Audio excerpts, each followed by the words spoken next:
Hi, you're listening to Oh Crap with Jamie. This is a podcast for parents working hard to break the cycles while dropping the F-bomb a lot. I'm your host, Jamie Glowacki, and I am the author of Oh Crap Potty Training and Oh Crap I Have a Toddler. And I am so happy you're here. Hey guys, welcome. All right, today's episode is It's Not All About the Hormones. And this is related to preteens, teens, and perimenopause and menopause because I have a lot to say about hormones. All right, let's jump in. So if you've been following me for a while, you know that behavior is communication, always, right? And we know this with our toddlers. It's kind of easy to make that jump when we realize how young they are, how new to the planet they are, and that they may not have the words, right? They may not be able to articulate all their feelings. So when they're hitting, when they're biting, when they're having a tantrum, these are all ways to act out what might be going on, right? And we know that in the past, we probably did a lot of like bad behavior. They're bad kids. And we now know better. We know they're trying to communicate something. They're trying to communicate a deeper need. A lot of times it's connection, right? We go through that. And then our kids start to grow and they start to exhibit new behaviors. And that can include sarcasm, eye rolling,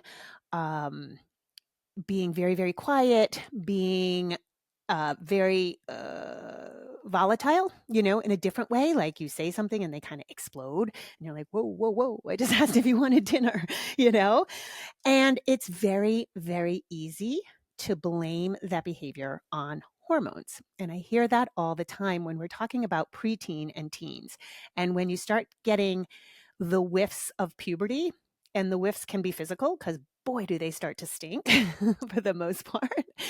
And then there's the hints of the attitude, the hints of the individuation process that is now beginning again. We see this process happen in 3-year-olds, and now we're going to see it again in teenagers, where now they really have to become their own person because they're going to be adults.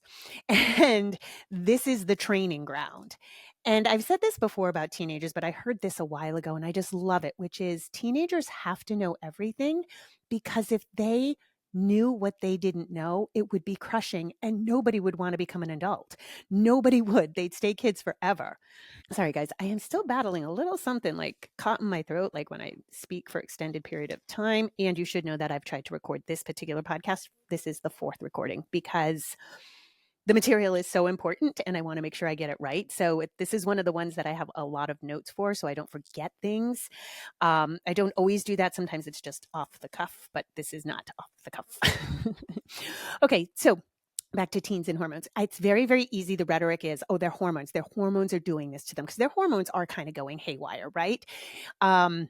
But it's not always just the hormones. There is a great book. It's called Brainstorm by Daniel Siegel. He's the guy who wrote Whole Brain Child.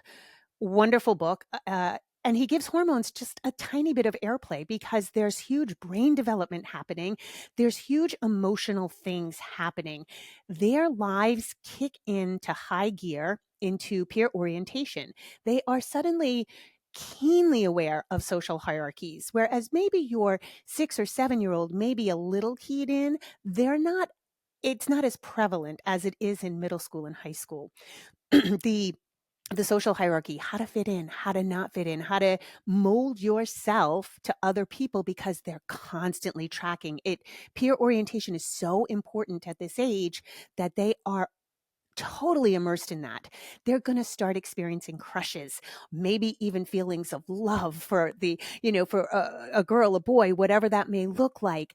They're going to start looking at you. They're going to realize you're human. They're going to start picking up on your flaws and not just like toddler, like you're mean, I don't love you, but like, holy shit, my mom is a person. They're going to look at you and be like, oh my God, my parents have sex. Oh my God, my mom gets a period. Ew. Right? Like these things, like even though you may have alluded to these things or discussed things like periods and puberty and natural body functions. Yeah, yeah, yeah, it's great in theory, but at some point the kid gets it and it's like, "Oh my god, gross, my parents." So there's all this swirling stuff, and teenagers are incredibly self-centered, and it is marked, especially after you come out of like 10 or 11, which I think is the golden age. The synapses are firing, but puberty hasn't hit dead on, and it tends to be a very easy age. And then you go into this, almost hitting puberty, starting puberty, and it's like, what the hell just happened? Like, what happened to my kind of empathetic kid? And not to say that they don't have empathy or anything, but that you will see these flashes, at least, if not consuming self centeredness. And we tend to look at that negatively. But if you think back to all the things, I mean, maybe you even saved notes. I have a pile of notes that I saved that I passed to my best friend in middle school, and it's hilarious. Like, what I thought I knew. It just was hilarious. But so consuming, and parents take a back seat. We really do. We become the observers to their lives. We become their guides. Right now, we're into that 12 to 18 zone where if you've done your foundational work, right, in the 0 to 6 govern, the 6 to 12 garden, now it's that guiding part, right? So you shift into a different kind of parenting, and your kids just don't need you as much physically. Physical touch may go away because like it just seems like inappropriate. I clearly remember Pascal and I loved to roughhouse, and we roughhoused, I forget the age, but at whatever age it was, he was definitely getting big. And it just like he and I like pulled away at exactly at the same time. And like I was like, I might grab your balls. And he was like, I might grab your boob. We're done. Like we're done. And so like at some point it becomes inappropriate, right? And so but with that went some physical touch, right? And you're not holding their hand to cross the street anymore. And they're not putting their head in your lap and they're not laying their head on your shoulder. And so physical touch kind of goes away. And with that, I think kids have sadness, but don't quite know where to put that. And sometimes it comes out as anger. And just the other night, I said something. I might have said to Pascal, like, I wish I could kick your ass again. I wish we could wrestle, And he said, well, you could rub my head. And it was so cute. And I said, oh, okay. And so he laid down and I like rubbed his head, like when when he's sick or when he was little. And he's like, see, that still feels good. And I kissed him on the forehead and he was like, thanks, mom. Like one of those things where you just don't notice it goes away. And so that's like one of the things that happens. And teens may not always have the words to know what they're feeling. And I know that seems weird because you've done all this social emotional learning. You've identified all these feelings when they're 3 and 4 and 5, and you have the feelings chart. And you're like, Jamie, I've been working on this since I met you, like 15 years ago. And I mean, some of you have been with me that long and you've done your work. So you would think that these kids are in a position to say what's on their mind, to say what is going on with them, and be able to articulate it. But I want to remind you of your vast experience as an adult. And this is why we are the parents and they are the children, and it's not a democracy, is because they may not even know what's going on. It may take them a very long time to recognize that they have a crush. All they may know is this girl walks by and I get a fluttering in my heart and in my head and in my crotch. Like, and oh my God. And then, like, guys, like poor boys, right? Like, then they might get a hard on in class. Like, these things might happen, right? Now you've got that. What kid isn't mortified that they may have to get up and people might see that, right? So just think of like how all consuming just even that one interaction can be. So their minds are swirling along with this massive brain development. Of course, we do have a little hormonal shift going on. So all this shit is happening and they may not have the wherewithal to say, gee, mom, I just like, I have a crush. And, this girl walks by and this happens and this happens. Like, it just may be so instant that they don't know. And it just comes up in these bubbling, sort of volatile Tourette's like, you know, anger or sarcasm, again, eye rolls or rebellion, you can't tell me what to do, those kinds of things. And so with our teens, I don't want you to miss the opportunity of trying to translate their behavior and get to the root of it, to not mistake it for attitude and hormones, because I think that is what happens. It feels very disrespectful. And I've spoken about this. Like Pascal and I had a little rough patch. I want to say it was about 6 months when he was maybe 14, 15. I don't exactly remember when, but it was very, very apparent. We were at odds, and I realized I was trying to control. I assumed he was telling me everything. I assumed that I had to be more in control of this, of him, his situations, know what was going on. And and it was me. I was being highly reactive. I was being highly reactive to his, what looked like disrespect, looked like sarcasm, looked like eye rolls. And I realized, and I've talked about it here before, that it's like surfing a wave. They don't mean it. Most kids don't mean it. They, of course, some kids may experience bigger, anxiety, depression, things like that, that will look like different behaviors, but still it can look like disrespect. It can look like attitude. And if we just blame it on hormones and write it off and be like, well, fuck him, he can go to his room, I'm not dealing with that kind of disrespect, we miss the opportunity of trying to dig a little deeper as to what could be going on. And that does not happen. That does not happen with in a sitting. That does not happen with you grilling your child. Like, what's going on with you? You're this, you're that. You're not the same kid. Something must be happening. Is it school? Is it this? Are you failing? Are your classes? Is somebody being mean to you? Are you being mean to somebody? Are you on drugs? Like, we're not going to like grill them like that.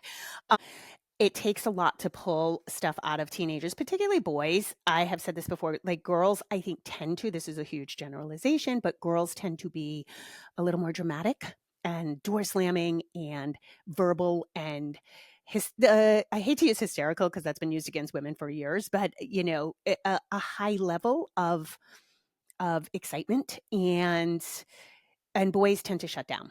Boys disappear. They're kind of famous for disappearing into their rooms, one word answers, monosyllabic grunts. And so it's hard to pull information. So I think it is a little bit easier with girls to, once they're kind of self-regulated, I think regulation tools are key. I think with girl teenagers, it's imperative that you teach their cycles, where they are in their cycle, and recognizing that, yes, it could be hormonal and that there are certain times to discuss hard things. There are certain times where you're going to cry. I think it would be wonderful if we all celebrated our girls' luteal phase and showed them how to snuggle up in self-care and honor that, so that they were more aware as they grow. And boys, it's harder to pull the information out. And so these have to be over time and listening. And again, going back to physical touch. When our kids show these shifts in behavior and potentially hormones and attitude, we tend to close down too, because it's an affront to us and our parenting. And we end up digging in our heels because we're like, oh yeah, you're going to be like that. I'm going to be like this. I'm not even going to bother. Or like they're so kind of volatile, you tiptoe around them. And I do think it's really important to, go on walks or find something you can do with your teenagers that allow for a lot of slow conversation. So maybe it's long drives, long walks. We always loved snowboarding because he could really drop emotional bombs on me on the chairlift, and then off he went. And so he didn't have to sit in it. He didn't have to sit in my lecture. The other thing is, kids don't give a rat's ass about you and your experience. So don't rely on you. Like, well, when I was a kid, they don't care. They really don't. They are inventing everything. Everything they are doing is new. And so, including discovering bands such as Nirvana and a really cool guy called Michael Jackson, as my son informed me when he was little. So they don't want to hear about the blocks you've been around, but it is up to us to provide that safety and structure and opportunities. So family dinners usually aren't the place, but I just recently started doing something that maybe you guys could employ with your teenagers. Is I am really, really, really, paying attention to my Instagram use, my phone use in general. So I use that brick device that I've talked about here. And like on one day Sunday, I've decided Sundays are completely digital free. So I am not, my phone is completely off. I'm not touching it. It's just a phone free zone. And this past Sunday was like the first time, and it was really hard. Like there was like visible antsiness, like I kept kind of reaching for my phone for anything to look at the weather. And so jokingly, I was like extra talkative with Pascal, and he was like, "What are you doing?" And I said, "Well, I'm opening the Pascal app because the app I don't have any apps to open, so I'm opening you as an app." And he was like, "Oh, okay." And so we talked a lot, and he was like, "I like it when you open the Pascal app." So our kids do love it when we're interested without prying or grilling. Our kids love it when we go back to some physical touch. Like it might even be like, "It looks like you're having a hard day. Do you want a back rub? Remember how I used to scratch your back?" Or, "Hey, do you want a foot massage?" Some kids love that, some kids don't. But it's leaning into when you see this kind of volatile behavior or whatever it looks like. It doesn't have to be volatile. It can look sad, it can look anxious, it can look depressed, and you take the lead. And again, I don't want you to miss the opportunity to do that by thinking this is just hormonal. There's nothing you can do. They're going to have this attitude. They're little shits. Like once we have that attitude, there's nowhere to go and there's nowhere to grow. And I want to give an example of something that happened to a really good friend of mine and her family. So she has a 14-year-old and a 12-year-old, and her 12-year-old so her 12-year-old's a boy, her 14-year-old is a girl, and her kids are like super in tune with her, like very, very, very attuned to her. And she is co-parenting with her ex, who I have some choice words for, but he has historically not really shown up and is now attempting to show up and has a significant other. And my friend now has a significant other as well. And so like the whole dynamic has kind of changed. And there's been like questions about sleepover significant others. There's been like, it was like a big scheduling thing. And her 12-year-old boy is extremely smart and like wins spelling bees kind of smart. And I mean, her daughter is too, but he's very, very scheduled, loves to know the plans, loves to know what's going on, loves to know the schedule and where people are. And he gets very like nervous and wound up if he doesn't know. And so all this stuff is kind of happening. Life's, as life is, life's being kind of thrown at her. And she noticed that her son was like displaying behaviors that she ended up Googling. She was like, "I think he might be anxious. Like this looks like anxiety, And he was kind of shut down, and he's not the most open anyway, going through this like puberty switch here. And he was a little more like short, a little more sarcastic, a little more shut down. And she just noticed like it closed. It was, for her, it was enough for her to start like kind of Googling symptoms. And then she realized she had to set a boundary with her ex. She had to, like, things were getting kind of out of control with the schedule, significant others, all this other stuff. So she, very, very gently, lovingly set some boundaries, and then had to say to her kid, sit her kids down and say, "Okay, like, hey, listen, this is all new. This is what's happening. Here's what I did. Here's what I said. Here's the boundary I created. Here's what's going on. And I think you guys just need to know." And she did this without disparaging her ex. She did it without like making anybody right or wrong, but she took the reins as the adult and sort of fixed the situation and allowed her kids into the conversation because they weren't. And we had talked, like I talk a lot about this on the podcast. When we do the social emotional work with our kids, a lot of times we don't hit the nail on the head. We kind of try to do it in the background. And I've always said this, we want to make social emotional learning the thing. Like it can be the topic of the dinner conversation. It can be, I'm having a hard time with our best friend, so I need to set a boundary. I'm having a hard time with this. What do you guys think? Like you can show your kids that you're having a hard time in a relationship, that you are having a hard time setting a boundary.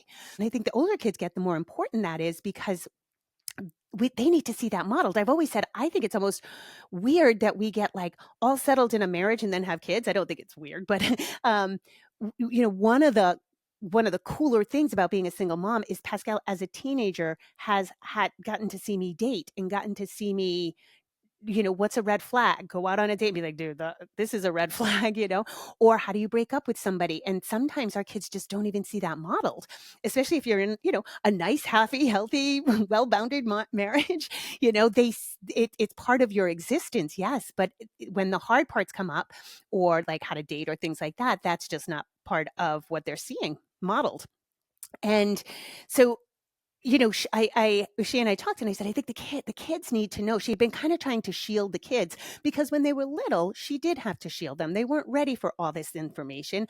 But when she sat down and told them, she, called me the next day and she was like, oh my God, you can't even believe he's like a different kid. It wasn't anxiety. Well, it was anxiety, but not like psychological where he needed a therapy. He needed this. He needed me to handle this. He needed the situation to be fixed. He also needed to know what was happening with me. He needed to know about the situation, and that made him feel more settled. And she said, I thought this was just hormones. I thought it was puberty. I thought he was just going through this stage that everybody talks about where there's more attitude, where they're closed off.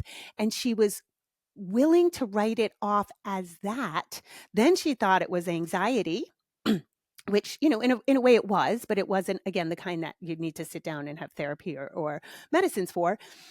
And he completely settled into himself again.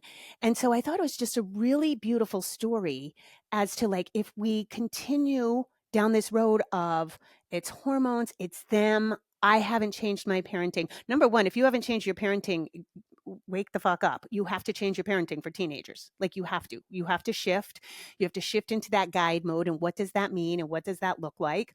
But it's so easy to blame the kids because it seems like they're the ones who have so drastically changed, and they have, but it's not all bad. And it's not, I don't think anything of it's bad. It's behavior, and we have to translate it just like we would with toddlers. So I hope that is clear. And I fight for teenagers. They're so great. All right, now let's get into hormones and menopause and perimenopause. And again, I have notes here because I just want to stay on track. I've recorded this 4 times, and one was an hour and a half. So I won't do that to you guys. I will keep on a task today. Okay. So one of the things is I want to talk about, it's not just the hormones. And when I say it's not just the hormones, of course, menopause and perimenopause is a large amount of hormones. There's a drastic shift in hormones, but I do want to say it's not always about the reproductive hormones. So we are super hyper focused right now on testosterone, estrogen, and progesterone, particularly estrogen, because that is the most common hormone replacement therapy. And there are a slew of other hormones that we need to be concerned with. And I want to talk a little bit about what I have been experiencing. And I have found a circle of women who are experiencing the same things, which I am eternally grateful for, because I thought at first I was the only person going through such a magical experience. So let me explain my experience first. I am having an absolute magical menopause. And I'm not saying that to brag. I am saying that because I have gotten obsessed with finding other women who are also having magical menopause. And I am obsessed because we are being flooded with the opposite. We are being flooded with how awful it is. We are being flooded with the pain of perimenopause. And I know women are suffering. I'm not saying they're not at all. There is a lot going on with perimenopause. And so I want to say a little bit more about that, but let me explain my experience first. So I am over a year without bleeding. So I'm like official. And I think a couple of years ago, I felt like a slight thickening, I want to say. I felt thicker, heavier, but I didn't actually gain weight. And so I noticed that, and that kind of ebbed and flowed. That went away. I have not had any typical markers of menopause. So I never have had hot flashes. I haven't had middle weight gain. I haven't had brain fog. I haven't had night sweats or waking up in the middle of the night or terrible sleep. I have not had joint pain. The only thing is that most of them, I think so. Rage. I haven't had rage. I haven't had unhinged rage. I'll talk about more I'll talk a bit more about rage in a minute. I've had very clear-headed, directed, warranted, not rage, not unhinged, I'd say, um, a knowing. The only thing that I have noticed is I have, if you're even watching, I got a curls in my bangs. My hair is changing texture, and that is so wild to me because I have dead ass hair that has never curled a day in my life without extreme measures. So but here's some. Not now, just because I haven't had those things, that's not what's making it magical. So I noticed this. It was about, now it's going on as I'm recording this, it would have been about 10 weeks ago. And I noticed it had been going on for about 6 weeks when it really came into my existence. And it was a drop into myself that I cannot explain. The closest I can come to explaining it is if you've ever had a really good mushroom trip, like psychedelic mushrooms, it's pretty darn close to that without any sort of hallucinating or anything. But I have always used psychedelic mushrooms in small doses when I have when I have a problem to figure out. That it's not a party drug. I've never used it like that. I use it when I'm really trying to figure out something in my own soul. And I get this clarity. I get this super clarity. And that is what I'm experiencing menopause. It's almost like my peripheral vision has widened or something. I literally, like, my vision itself has gotten so wide and bright. It's it's almost like I'm living in a different world than I was last year. It's kind of crazy. Everything just seems more green. The sun feels brighter. The ground, everything just is more and just better. And y'all know I'm pretty freaking happy. Like, I always wake up in the morning when I'm happy. And I'm happy without an alarm clock. I kind of skip through life. It's even like a satisfying happy, like all is right in, when I walk and see the world.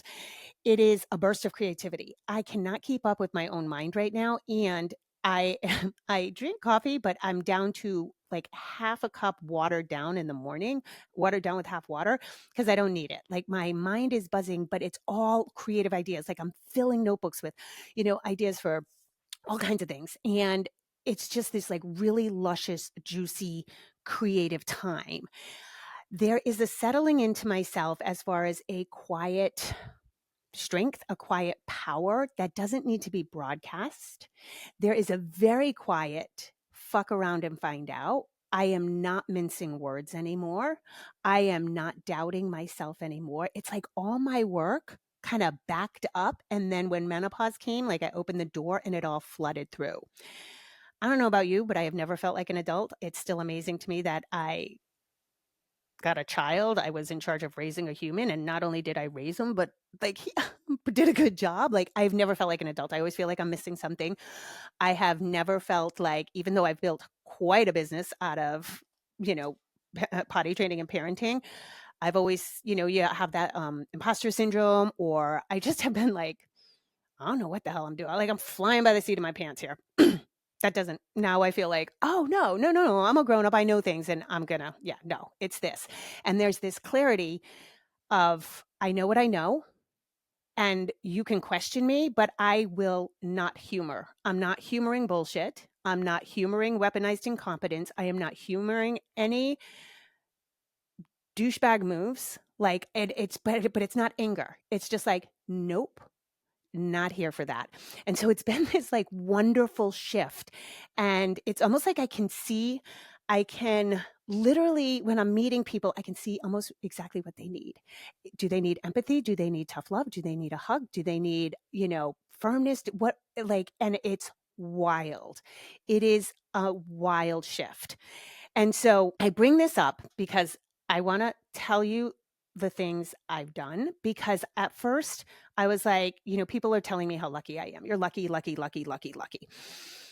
Yes, to some degree, of course, a lot of things are luck, but I will say that the generation with me and before me, my mother, my aunt, my sister, all had horrible times of this. Horrible, horrible, horrible. So I don't think it's luck. My grandmothers did not have horrible times. So not only do I not think it's luck, I think there are some things that happened to the generation before us that has like fucked us genetically, and I do environmentally for sure. And you know me, I'm like, okay, so wait, that generation didn't have a hard time. This generation did have a hard time. What do I need to look at? I also need to know, I need you to know. So technically, when we look at a woman's cycle, her reproductive cycle, we look at puberty, pregnancy, and then we look at menopause. Perimenopause is technically not part of that whole cycle. There is almost no literature on menopausal symptoms and perimenopause prior to 1920. And yeah, I wouldn't expect it in the medical literature because we've been underserved forever. So I wouldn't expect it in the medical literature, but I find it interesting that it's not we have diaries, we had female writers for, a long time, and we don't have what is currently happening. And that is, I am seeing women suffering from age 30 all the way through menopause, like suffering through this. So I'm going, what the fuck is going on? So I want to share, number one, my experience so that you, as a younger person, right? Because if you're listening to me, I'm pretty sure you're younger than me. I want to give you this information, number one, so that you know there's a possibility out there. Because the narrative right now, particularly if you're on social media, is how awful it is, how terrible you're going to feel, and not discounting that can happen. But I want you to know that there's other components to menopause. And so one of the things about menopause and perimenopause is that it is not a continuation. It is a different thing. You become a different person. So the number one thing I hear from women about perimenopause is, I'm doing exactly the same thing I did the last 10 years and nothing's working. I'm gaining weight. I have hot flashes. Nothing's working because it's time to change. It's time to change things up. They used to call this the change, right? Oh, she's got the change. She's going through the change, right? It's a change. And so you may have to change what you're doing and how you're living your life. And we'll talk a lot more about that. But it is a different portal. And I want to compare this. Think of your other portals as a woman, okay? The first one was puberty, right? And do you remember how different that made you? Like, first of all, you had a talk that, like, you're a woman now. You can create life, right? There's that whole business. You literally can. You might have been waiting. You knew you were gonna, like, with your period comes, body hair and boobs and those kinds of things. Now your shape shifts, right? Like your literal body shapes differently. You may start getting your hips, your butt, your boobs, or your belly fat, all these things that women have. You walked different after you got your period, right? You were a different person. And guess what? The things you did when you were younger, you might be running around, playing kickball, eating all the food you want. Like, you may be doing the same thing. And now it's different. And I'm not saying young girls should change all of that and go on diets. And I'm not saying that. But back then, you were doing the same exact thing. And big changes happened with your body, regardless. Then the next one, pregnancy. Probably the biggest portal, right? You absolutely became a different person in pregnancy. You became a mom. You became a whole different person. All the things you might have done before, literally everything you did before a child, now is different, right? Whether it is your body, the changes in your body, but also the changes in your lifestyle, everything is different. And so that was a huge portal. And menopause suddenly is this dirty thing where fight it, beat it. You don't have to. No, you can stay young. Like, we've got this whole anti-aging thing. No, guys, this is a portal. This is a different person, and I can attest to it. I feel like a different person. Now, I don't know if you know this, but we're one of the few species who has menopause, which means we continue many, many years after we're not fertile. Most other animals, that's it. That's it. You're done. You're done with your fertility. You're done.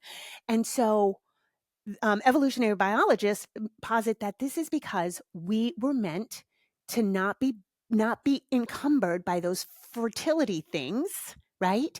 And we were meant to pass on the wisdom. We were meant to be there for the younger generation, to help, support, and to be there. Now, we're going to talk a second about how that all got fucked up. But check it out. And this might make your hair bristle, but this is actual fact. When we look just strictly biologically speaking, there is a lot that happens in the fertile years. Mostly unconsciously, women play to their fertility signals, right? We want to be pretty. We want to look youthful. We want our cheeks to look rosy. Those are all well established biological fertility behaviors. Yeah. We primp ourselves to go to the club, right? Those are all fertility markers. And so what else happens? We have fucking guys, creeps, we have to fend off the cat calls. Guess what you do in menopause? None of that. Like, fuck off. First of all, I'm never wearing a bra again. And I don't care that my boobs are down to my belly button. Like, I don't care. I'm not wearing makeup anymore because I don't care. Like, this is it. This is what you get. I'm not dyeing my hair. I'm not doing any of that nonsense. I'm not anti-aging. And so I don't like, unencumbered. I'm jokingly calling it unencumbered by the male gaze. Ain't nobody catcalling me anymore. That's cool. I'm all done with that portion, right? I am all done. So now I think that's where all this creativity is coming from. It's like this actual cellular recall of like, oh, I'm done with this part of my life. Now I can be the old fucking crazy lady in the woods, right? Like, so that is what's happened on a biological level, and we don't honor that. Instead, I am so angry now because we have the anti-aging bullshit. Everything is anti-aging, right? We age, guys. We age. And so once again, it's a fucking money grab at our insecurities. Stay young, stay young, stay young, right? So we're not meant to stay young. This is another portal. And if we honor it and walk through it, it will. I feel like that mind shift alone will help a lot of women. And what I fear right now is that the focus on hormones is yet again I don't think suddenly some people started to care about women's health and how women are uncomfortable. And I'll share a little story before I rant and rave. So how do I want to start this? I'm trying to think. Okay. So 40. Okay. I started all of this when I was 40. I'm 56. So that's 16 years I've been at this. I've been looking ahead at menopause because I watched the women in my family and I was like, nah, I want to see what's going on here. And at the time when I was 40, my aunt and two really good friends were struggling. They were struggling and hormonally and all those markers.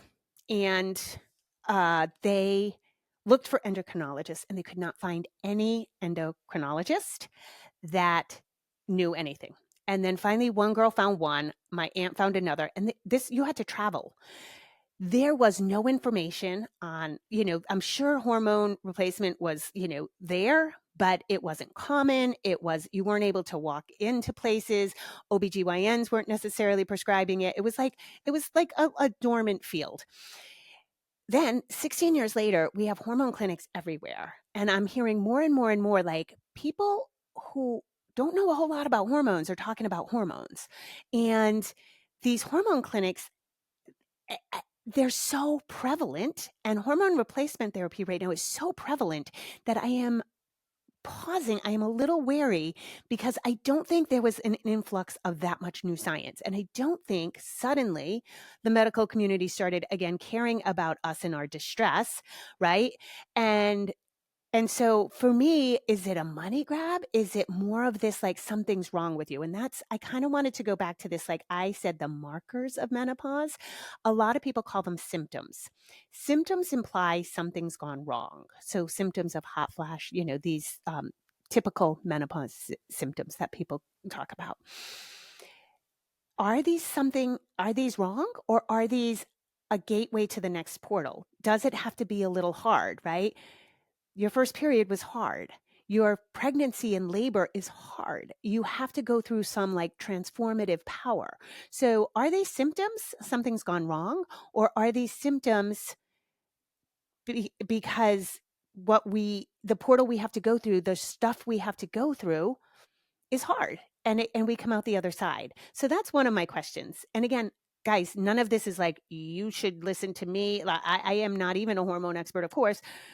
I'm throwing like thoughts out there for discussion, and these are the things that are giving me pause. And I also want you to be armed so that you can do what you can to support your hormones, but also know, I feel like there's two camps. There's people who can get whatever they want hormonally at the drop of a hat, and then there's a whole swath of other people who can't get their symptoms taken care of. Um, this is one area where men and doctors are extremely dismissive. This is why I have all but abandoned Western allopathic medicine, except, when I need allopathic medicine, because I have been shamed, I have been mocked, I have been dismissed, I have been called hysterical, I have been um, they'll try to prescribe you with SSRIs because you're anxious or depressed. And it's like, no, motherfucker, I'm just having a hormone dip or right. And so, and I am not on HRT. I am not opposed to HRT. I do have concern that it's being used. Everybody's talking about it and everybody's like, hey, you have to replace what you lost. And I think if you're in your 30s and I have quite a few friends who had like severe drops in their progesterone and they need hormone replacement therapy. Yes, because they should still be in their fertile years and that is affecting their female reproductive health. Absolutely. That's great. But I question, and it gives me pause, do we have to replace the thing that our bodies are designed to lose? We have been losing estrogen. Our hormones have shifted. We have had menopause forever. So are we now replacing what we are supposed to lose, right? Like that, when you say it like that, because I'm seeing like, I'm especially seeing it in fitness, which I don't love because it's like, oh yeah, like keep your six pack or, the weight gain. Is the weight gain, is that such a horrible thing? Or is it maybe is it to give us extra padding so we don't get those cat calls on the street, that dumb creepy male guy thing, you know what I mean? So I those are questions, and I don't necessarily have answers, but it does give me pause as to like how much is out there right now. And I'm sure you've heard HRT, eat your body weight in protein, eat several body weights in protein, and strength training. And so we'll get to some of that. But I want to go through some of the other hormones because we're so hyper focused on the loss of estrogen. We're so hyper focused on the shifts in our hormones. And I've seen this saying before, maybe you have too.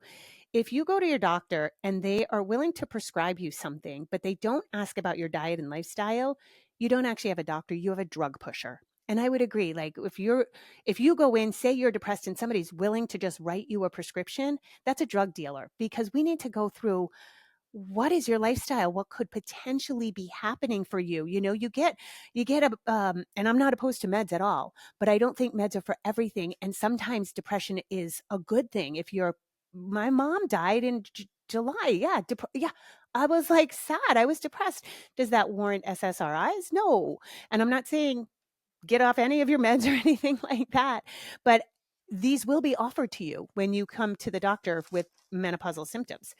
And I think if you are getting hormone therapy and whoever is giving you that hormone therapy hasn't asked or tested about your lifestyle and these other hormones, then you do indeed have a drug dealer, because it's not just about these reproductive hormones.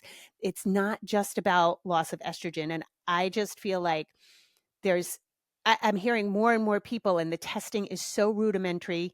It's not fine tuned. And I don't think there's a pharmaceutical free lunch. And I don't think replacing something that we naturally lose with time, I don't know about that. I really don't. But anyway, let's run through the other hormones, because you really have to ask your doctor about this, and you want to be proactive. If you are experiencing some symptoms, you want to be proactive about these other hormones, because they're also tightly linked to your reproductive hormones and to how you may be feeling. So first and foremost is cortisol. Cortisol is known as the stress hormone, right? And it's made by the adrenals. When your ovaries kick it, the adrenals take over. So if your cortisol, which is made by the adrenals, is through the roof and your adrenals are shot, you are going to experience more symptoms. Okay. This is going to be harder on your body. Mitigating stress is not a fucking joke. It's not a joke of like, oh, you need to chill out. Like, you really have to look at your life. I wanted to stop because I forgot to say something earlier on. Perimenopause, I heard this from several functional doctors. Perimenopause is a report card on your life and your lifestyle. So if you're perimenopause, if you're hitting perimenopause like a brick wall, you have to reflect. And again, that's why I hesitate to jump right to hormones. And the hormones, absolutely, if you're having a really hard physical time, get the hormones, but that's not the be all to end all. Yeah. You have to look around at your life. And I did notice, like I had said, my grandmothers didn't have a hard time. And then my mother and my sister had a hard time. And so I see this flux, like right around the boomers, that's when perimenopause and menopause started to shift and change into this awful thing. And I really think it's three things. I think the big difference is, number one, the low fat. So remember, 1979, 1980 is when the government for the first time gave us a dietary guideline, and that was the low fat. That was the heyday of the low fat, 1979 to 1980. And so I think the whole low fat craze had wrecked our hormones, because saturated fat is what produces and regulates and supports your hormones. So that was a factor. I think having our kids too late is a factor, because when going through menopause, we were supposed to be in the clear, right? Like, so my grandmothers, when they went through menopause, their kids were out of the house. They were grandparents already, right? So we started having kids later and later. I had Pascal when I was 38, and we were never meant to be in menopause and have teenagers. We really weren't supposed to do that. That's a lot of hormones. And so I think the stress of having kids and just daily stress, not even hyper stress, but managing sports schedules and college applications and all of this, all that stress, I think that's part of why it's making it so hard. And I think the increase in endocrine disruptors, the well documented dryer sheets, laundry detergent, anything fragrant, scented candles, Lysol, Febreze, anything like that, those are totally fucking with your endocrine system. And the upsurge of those products is huge in the last few decades. So I think those three things is what has contributed. I think there has always, and I'm not saying this isn't a political statement. I think there's always just been a war on parents and a war on women. We've just been underserved. Parents catch the raw end of the stick every way you look in the US. And so it is my thought that the body wants to be well. The body wants to function well at all times, loves health and homeostasis. And it now is, we have to go above and beyond to fight these environmental factors, to fight these other things, because it's being thrown at us at a very rapid pace. All right, so cortisol. Cortisol is the huge one, because again, stress, adrenals, it regulates the metabolism, blood sugar, and your stress response. Chronic high levels can disrupt your menstrual cycle, your sleep, lead to fatigue and weight gain. Those sound a lot like some perimenopausal symptoms, right? So number one, you got to get your cortisol tested. You want to know where you're at. So again, it's not enough to say, oh, I'm so stressed. There's chronic stress and there's acute stress, and you want to figure out ways to mitigate that. Number two, insulin. Insulin is a hormone, and it is the king daddy of all hormones. I've talked about this before. It is so important that you get your insulin in check for perimenopause. You have to get this tested. You have to be specific. It's your fasting glucose. You want your A1C. Like, you have to know these numbers, and you have to seek alternatives to just your regular primary doctor, because their levels, they'll tell you this is normal, and it's not normal. Their ranges are insane. So I would highly suggest a functional doctor. But 93% of Americans have some version of insulin resistance. This is called metabolic disease. It is the root cause of all things. All heart attacks now, we know it's not cholesterol. It's not your LDL. No, it's metabolic disease. And it is tightly, it's nothing in our body just works by itself. It's so synergistic. And so if you have anything like prediabetes, type 2 diabetes, PCOS is a form of insulin resistance, you want to get these things in check. And these are all completely reversible with lifestyle and diet changes, completely reversible. And I can tell you right now, if you are going into perimenopause or menopause with these, you're going to suffer. You're going to suffer a lot more. So get that hormone in check before you start looking at estrogen and testosterone and other things. Thyroid. So you have T2, T3, and TSH. I mean, T3, T4, and TSH. And these regulate your metabolism, your energy levels, your mood, your temperature, your inner temperature. Hello, sweaty hot people. And your menstrual regularity. Okay. So thyroid, you got to get your thyroid checked. Where are your thyroid levels? The number one reason women have shitty thyroid levels is under eating. And I am telling you right now, so I'll say more about what I do, but I'm doing progressive overload. I'm gaining a lot of muscle. My body's getting shredded. It's really insane. And I find I have to keep going up in my calories. I'm eating about 2,500 calories right now, and I look the leanest I've ever looked because you've got to fuel your fucking body. So, and it is work. I mean, I'm tracking just to make sure that I eat enough. And I'm like, fuck, I got to eat again. But like, you have to eat. And I know if you're a mom, you're just living off the crust that your kids leave behind. I know you're sucking up the last bite of applesauce. You got to eat more, typically speaking. Okay.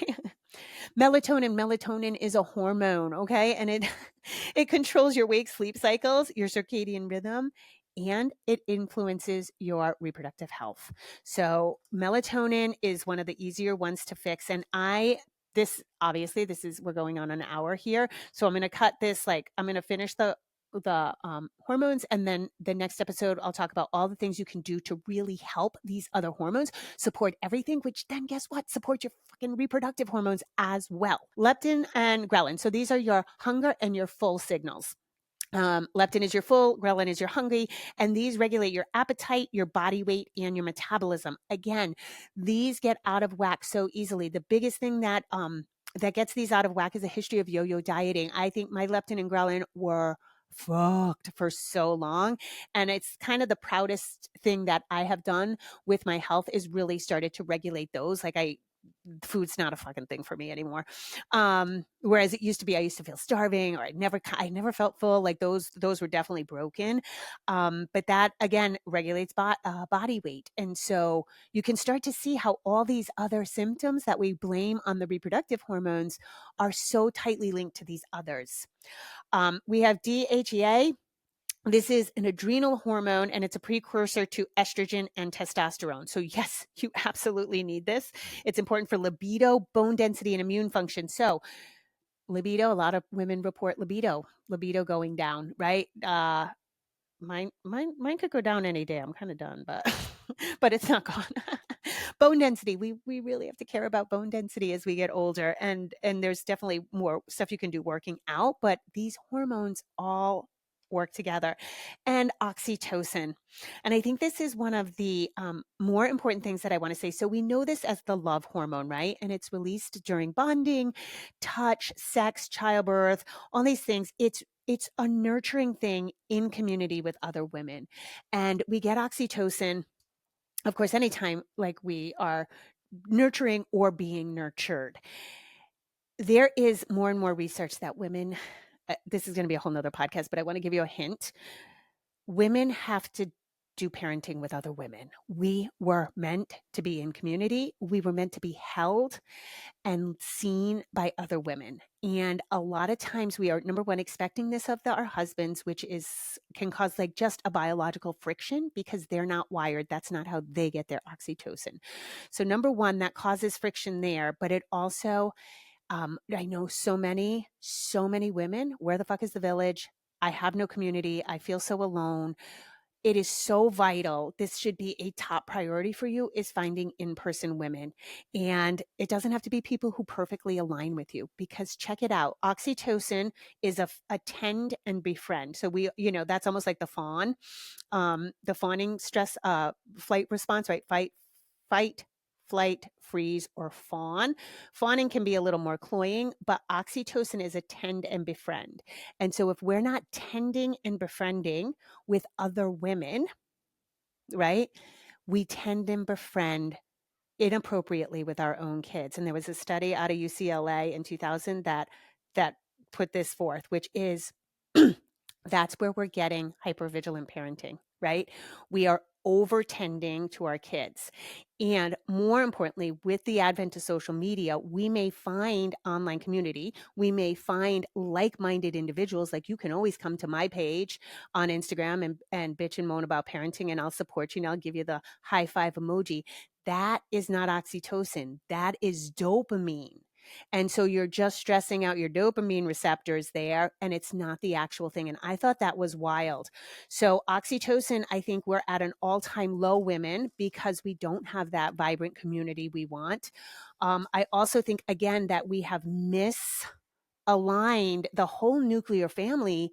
Is just, it's not really the way it ever was. And what happens with that is then we come to rely on our men for things that we have typically and biologically gotten from other women. And that causes biological friction, right? So, and you may feel like your man shows up for everything, and that's great. But I know many more women struggle, like trying to get their needs met from their man. They're going to meet a lot of your needs, but they're not going to meet all of them. And so that, a really great book is, it's Elizabeth Gilbert, Eat, Pray, Love Chick. I think it's called Committed. And I really enjoyed that. I thought, I have opinions about Eat, Pray, Love, but I really enjoyed Committed. And so, she talks a lot about like marriage and what has historically been expected of men and women in marriages, and how historically and throughout the globe, women were really meant to do this with other women. And on that note, it is spring, and I think this is a wild thing to leave you with. Again, I'm going to talk about all the things I do, and we're going to continue this conversation for the next thing. But I was walking Maverick today, and on the lake, there were all the ducks are now mated. So the drakes are with the hens, and that you only see that in the spring before they mate. And this is true of most of the animal kingdom. They couple up, and it looks so cute. They're courting each other and dating, and then they mate, and then we have their spring babies, and it's so cute. And then the men go hang out with the men, and the women go hang out with the women. And deer. So the deer mating season is usually in the fall. That's called the rut. And when deer, check this out, when they go into labor, they'll be with a circle of other deer. And if a threat comes, the deer can stop labor. They move, and then they go into labor in like the same order. So usually they labor pretty quickly with one another after each other. It's wild. So, but the deer are always after getting pregnant, it's women, the female species, the female of the species goes off, and the men go hang out together. And I thought that was kind of funny. So, all right. As always, I appreciate you guys. Thank you for hanging in there. I know people have expressed they don't particularly love the longer podcasts, but I really wanted to talk about this because, again, I think hormones play in a super huge part in our biological functioning. And again, if you feel like you need hormone therapy, absolutely go get it. Go to somebody knowledgeable, ask for a full panel, get a full panel, get the most comprehensive panel you can get. Find out about these other markers, because it could be your thyroid, it could be your cortisol levels. And then you want to, I want you to not miss the magic of menopause because you think it's just these hormones. And if I just had the hormones, then this would be okay, because I don't want you to miss the magic. Just like I don't want our teens to miss out on magic because we're blaming it all on hormones. All right. I love you guys. Thanks for listening. As always, rock on. Okay, bye everyone. Just a reminder, if you need additional resources, I have Oh Crap Potty Training. I have Oh Crap, I Have a Toddler. Those books are available everywhere you want to find a book. You can also go to my website, jamieglowacki.com, where you can book private sessions with me, buy any of my courses. Those are really geared towards potty training help. And also I'm on Instagram. I'm not on Facebook anymore, and I'm not on Twitter. I'm on Instagram, jamie.glowacki, and I do a lot of lives and usually posting a lot of good information. So those are extra resources for you. And as always, rock on. Have an awesome day.